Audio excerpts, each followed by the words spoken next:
हर हर महादेव साथियों, आप सभी का मेरे चैनल लव यू जिंदगी में तहे दिल से स्वागत है। आप सुन रहे हैं अपनी पसंदीदा कहानी तेरे संग 11 का 89वां भाग। ये बिल्कुल कंफर्म है कि वहां पर परीक्षित ने मेरे साथ धोखा किया था। मुझे ड्रिंक दी गई थी और उसे ड्रिंक में शायद नशे की गोली थी या फिर वह ड्रिंक से ऐसा था जिसके कारण मैं अपने होश में नहीं थी। और आगे बोलते बोलते पलक कुछ कांपने लगी थी। सुप्रिया जी ने उसके कंधे पर हाथ रख पलक सुप्रिया जी के सीने में सिमट गई।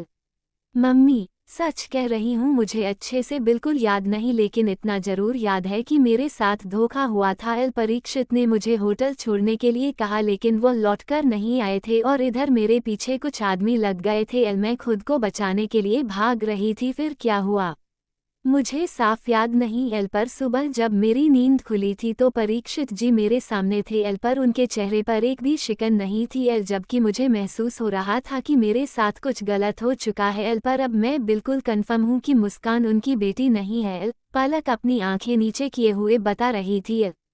सुप्रिया जी ने हैरान होकर अभिनव जी की तरफ देखा। तो ये बात तुमने हमसे पहले क्यों नहीं बताई पलक? अभिनव जी अपने चेयर पर से उठे और पलक के पास आकर बैठते हुए बोले, पापा, मैं आप लोगों से क्या बताती। जिस चीज के लिए मैं खुद कंफर्म नहीं थी और परीक्षित ने भी उसे समय ऐसा रिप्रेजेंट किया जैसे कि कुछ गलत हुआ ही नहीं है। वह तो मुस्कान के जन्म के बाद उन्होंने सीधे सवाल उठा दिया, जबकि उनका गुस्सा हमेशा उनकी नाक पर बैठा रहता था। सही बोलते बोलते अचानक से कब वह रूड हो जाते थे पता ही नहीं चलता था। उद्धरण चिन्ह डॉट डॉट डॉट डॉट क्योंकि वह मानसिक रोगी है। अभिलाष अंदर आते हुए बोला, तुम्हारे तो तेवर हमेशा ही अलग होते हैं। उसकी बात सुनकर अभिनव जी ने घूर कर उसकी तरफ देखा, जबकि वह आराम से अभिनव जी वाली चेयर पर बैठ गया था और अभिलाष से उसके सामने वाली सिंगल चेयर पर और 3 सीटर चेयर पर पलक, अभिनव जी और सुप्रिया जी बैठे थे। अभिलाष की बात पर सुप्रिया जी ने अफसोस से कर हिलाते हुए उसकी तरफ देखा, जैसे कि सीरियस कंडीशन में भी इस लड़के को शरारत सूझ रही है। वही अभिमान अपने और सबके लिए चाय तैयार करने लगा। मैं बिल्कुल गलत नहीं बोल रहा पापा, मेरे पास इस बार सबूत भी है। अपने मुंह में तेजी से चिप्स डालकर अभिलाष ने अपना फोन निकाला और अभिनव जी के सामने कर दिया। ये लंदन के सबसे अच्छे न्यूरोलॉजिस्ट है और यह सबसे अच्छे मनोचिकित्सक। हमारे जीजा जी आज से ही नहीं बल्कि पिछले 8-10 सालों से इन दोनों के परमानेंट पेशेंट है और साथ में हम सबको भी पिछले 4 सालों से आगरा भेजने का प्लान बना रखा है। अभिलाष बोला। अभिनव जी ने अभिलाष के हाथ से फोन ले लिया। कुछ प्रिस्क्रिप्शन की फोटो कॉपी थी तो कुछ डॉक्टर के अपॉइंटमेंट के PDF, जो कि अभिलाष ने सबूत के तौर पर जमा किए थे कि परीक्षित एक मानसिक रोगी है। आगरा, पर हम सब आगरा क्यों जाएंगे? सुप्रिया जी नहीं समझी। उसकी बातें सुनती ही क्यों हो मम्मी? वह पागल है, सबसे पहले वही आगरा जाएगा।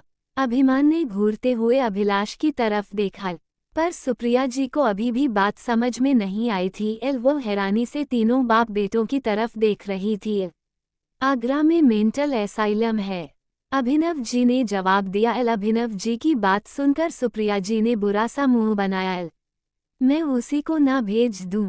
भेजना ही पड़ेगा। इस बार उसे लंदन के बेस्ट डॉक्टर का नहीं बल्कि आगरा के ही डॉक्टर का ट्रीटमेंट मिलेगा। बस इसी का इंतजाम कर रहा हूं। पर हमारे जीजा जी इंडिया आए तो सही। अभिनव जी के हाथों से अपना फोन लेते हुए अभिलाष बोला, ये सबूत पक्का रहेगा। इस सबूत से हम आसानी से पलक को परीक्षित से आज़ादी दिलवा सकते हैं। मुझे और कुछ नहीं चाहिए, बस मेरी बेटी इस जंजाल से आज़ाद हो जाए। अभिनव जी के सर पर से जैसे बोझ हट रहा था।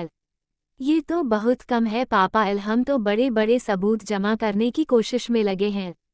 अच्छा है, ऐसे में जितनी जल्दी हो सके ये केस खत्म हो जाएगा। मैं आज ही वकील से डाइवोर्स पेपर बनाने की बात करता हूँ। अभिनव जी बोले, पर आप एक बार पलक से तो पूछ लीजिए कि वह क्या चाहती है। सुप्रिया जी बोली।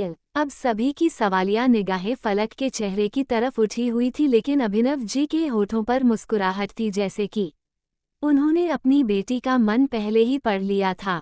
मुझे कल भी आपकी किसी भी फैसले से ऐतराज नहीं था और आज भी नहीं है, क्योंकि इस दुनिया में केवल एक आप ही एक ऐसे इंसान है जिस पर मैं आंख मूंद कर भरोसा कर सकती हूँ कि आप मेरे साथ कभी भी गलत नहीं करेंगे और ना ही मेरे साथ कुछ गलत नहीं होने देंगे। मैं परीक्षित के पास वापस नहीं जाना चाहती, पलक ने एक लाइन में क्लियर करते हुए कहा। पलक की बात सुनकर पूरे घर में राहत की सांस ली थी, जबकि अभिनव जी की आंखों में नमी आ गई थी। वो कुछ बोलना चाहते थे लेकिन उसके पहले ही पलक ने उनके हाथ को पकड़ लिया था। जिंदगी आसान नहीं होती, से आसान बनाना पड़ता है, कुछ अंदाज से, कुछ नज़रअंदाज से। बीती बातों पर मिट्टी डालकर ही कर आगे बढ़ने का ही नाम जिंदगी है। मेरी छोटी सी बेटी बहुत बड़ी हो गई है, अभिनव जी ने पलक को अपने में समेटते हुए कहा। कुछ और चाहिए? अभिनव जी ने नम आंखों से मुस्कुराते हुए पूछा।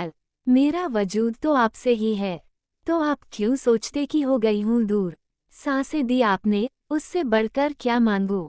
जब आंख खुलने से पहले हो रही फरमाइशें पूरी, तो क्या ही तलब और क्या पोटली मांगूं?